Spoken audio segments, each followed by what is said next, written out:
They're not on the full descent. They will have it. I see those hatcher markers there. That's a warning. And you see the chevrons? That's 3 hatchers saying it's a very, very focused turn. And it is. Don't get it wrong, everybody. This is going to be strung out for about the next 6K. Yeah, I'm not really surprised we see an orange jersey at the front of the peloton, because Serge Pauwels has attacked over the top of the climb. You can see the riders from Lotto just putting his hand up saying we want some help here, but the danger man in this group of 5 is in fact the man in the black and white stripes, and that's Serge Pauwels. Started the day in 5th position, 1 minute and 23, with still some difficult stages to go. Serge trying to take some seconds back in the overall.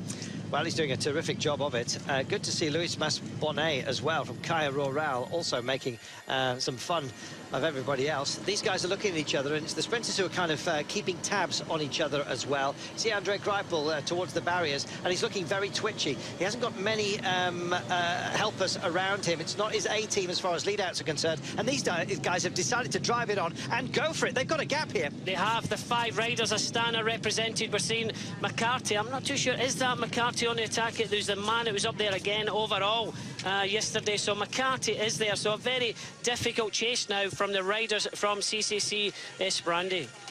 Well, this is terrific stuff, and the alarm bells have gone off behind Bardiani, who've got big options for today in the lime green, with Nico Raffoni suddenly realising that this is perhaps ebbing away from them, and they're not happy about it at all. 10 seconds now is the gap, and it's holding because it's easier to take the line. This is an off-camber, as I was telling you. No real banking for it. It's flat as a pancake. If you come down here in a minibus, as we did earlier on today, at speed, because we were a little bit late, frankly, then your body's being thrown over to one side of the road because of the absence of banking. And look at the way they pick their way through. It's harder to do within the bunch, and so you generally have to take it a little bit slower because you don't have the favoured line. But right now, CCC have gone for it. Sprandi Polkovici are on the attack, and Bardiani are there, and so are Tinkoff Saxo.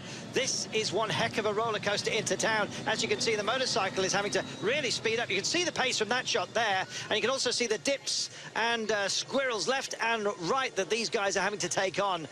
Nobody pedaling through the corners. That's the pace that they've got here, Brian. Yeah, it's pressure now on the leaders team, and that's the team of CCC Sprandi Polkovic. They have got 2 riders that were up there in the climb yesterday. That was Serge Pauwels and McCarthy of Tinkoff.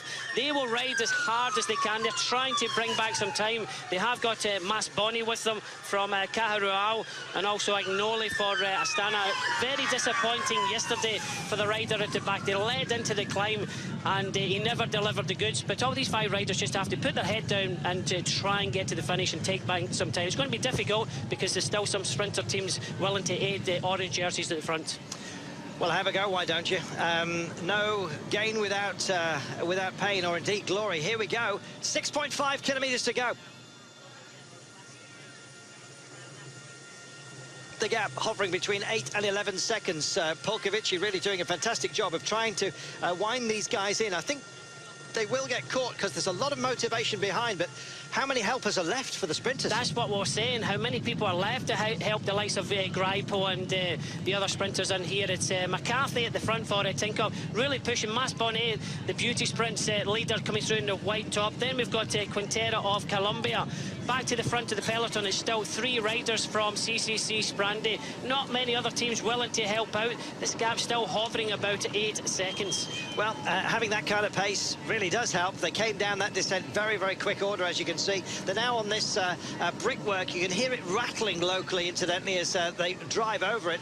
On full pelt at the moment is Andre Greipel, who's picking it up in almost a sense of desperation, I think. Can't quite pick out Mark Cavendish just yet, but he has got over there safely, despite the fact that he's lost a couple of his lead-out men, including Ilio Keita, along the way. Mark Renshaw, I think, still very much intact with 5.2 to go. 7 seconds is the gap, and it's a runaway just for now. Look at this. They've got to have belief. They need to share the burden as well, Brian. And yeah, they're doing that. Serge Pauwels leading the way for MTN Quebec, Agnoli for Astana, McCarthy of Tinkoff, Mas-Bonnet of Caja Rural, Quintera of Colombia. Now the Lotto Soudal riders come towards the front to try and bring Greipel another win here like he did in 2013 here in Marmaris. Well, will it be him? Will it be Mark Cavendish, or indeed somebody else with a big option today? It's a very thinned out group, courtesy of those last climbs, as you can see. Raffoni's still very much involved for Bardiani in the lime green. It's going to be dramatic. 4.5 kilometres to go. Let's talk about the approach very briefly then. From about 3 kilometres out, there's going to be a big race to try and get to an extraordinarily focused corner. First riders through it will have a big chance of a clear run.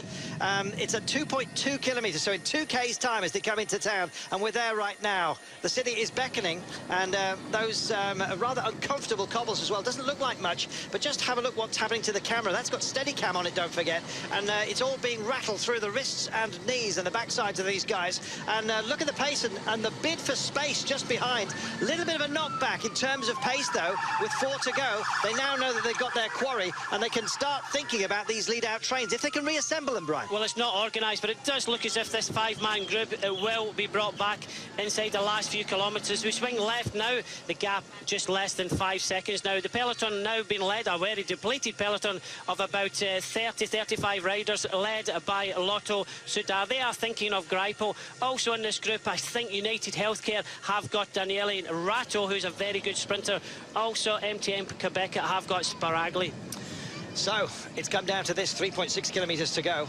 In about 1K's time, they will take a more gentle corner than the one they've just taken. It's going to be a left-hander, and then the big left-hander will come with 2.2 to go. They'll know all about that, so the first one will just effectively tee them up. Masbonnet, been impressed with him. He's been extraordinarily active and has honoured that white jersey. He's at the back of this group at the moment, and it's a big kick that suddenly reveals itself. It's Agnoli that's decided to go off. He drags the Columbia rider with him. Quintero is on his tail, so Agnoli then starts to weave. You can't do too much of that, to be honest, but he doesn't want to offer anyone up a free ride. He wants to get them out of the wind, and he has a look back just to see how close his team are. Who's it for Astana? It'll be Klubayev if he made it over that climb. They're big men, these guys, and they've done a big job in terms of the climb. Just being found out as we are now. Looks like Serge Pauwels is just starting to fade ever so slightly, and still they weave in front. And meanwhile, the peloton haven't reached out to grab for them with 2.8 to go. 400 metres is all we've got left before we have this desperate turn. It's the big turn of the day, in fact, at about 2.2. They'll take another one just before it, and then it will be more or less straight to the line, save for a shimmy at about 850 metres to go, which will be a right and then a left. Right now, it's the white jersey of Louis Masbonnet that's out front. He's doing a good job. Yeah, this is a left-hander. This is the second group on the road, Mark Cavendish, so he won't be winning for the second year in a row. He has been distanced somewhat from the front group of about 30 to 35 riders. 2 riders in the front, Masbonnet of Caharuel in the white jersey, followed by McCarthy. Well, McCarthy's just come to the front. McCarthy, the young Australian, now leading the way. Just behind you get the remnants of that 5-man group, just about to be swept up by the peloton, but again, they're still not back in the fold. The peloton still led by Lotto Soudal. It's downhill here. It's a nasty turn as well by this traffic island, as you can see, and they're all fighting for space. Crash. Oh, yes, there is, just over the other side. Well, can they get through safely? I think just about. One rider just going to get himself back on. He's just by the palms. At least he's standing.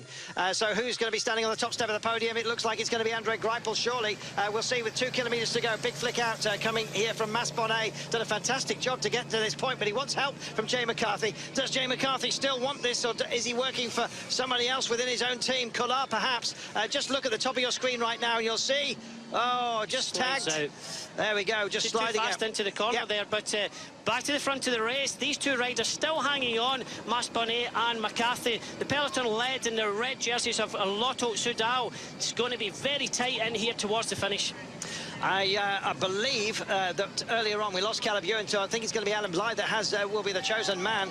Magnus Cort Nielsen will be the lead out for Orica Green Edge. We'll see whether that comes to pass. It's a long view we've got at the moment, and it's a bit confused, but we'll see whether Andre Greipel has got what he takes. He's in the best place at the moment. He's got a team around him, but how much help will there be? Greipel's being mobbed. Now the shimmy's coming up with about 850 metres to go. Here it is. So first they go right, then they turn left, and then we're on the Corniche curve, which brings us to the light. This is a fast running now, and it's Orica Green Edge leading the way, Cameron Meyer. So Cameron Meyer has brought back the Australian in this front group, but with the opposite team, McCarthy. So McCarthy and Bonnie now caught. We're inside the last kilometre, and it's Orica Green Edge leading the way with Cameron Meyer. It is Orica Green Edge with Cameron Meyer at the moment. Where's Andre Greipel? Has he managed to extricate himself? We look wide across the road. Can't see Andre Greipel at the moment. There he is. The gorilla starting to loom. He's got on the back of the top sport by our own boys. CCC Sprandi Polkovici in the bright orange also still here. Oh, and just heading into the barriers right now. Pataki doing a great lead-out job for Southeast. I think it's Belletti that's going to be the chosen man. Only 50 metres to go. It's Greipel that hits the front. Of course it is. Finds some space, and he's not to be denied. Oh, Greipel takes it, and in the end looked comfortable, but it was anything but for the teams out there. Plenty got squozen out, including Mark Cavendish and his Edix Quickstep boys, who've done a lot of work to get into the last climb. They almost ran out of road there, but Greipel had enough to deliver.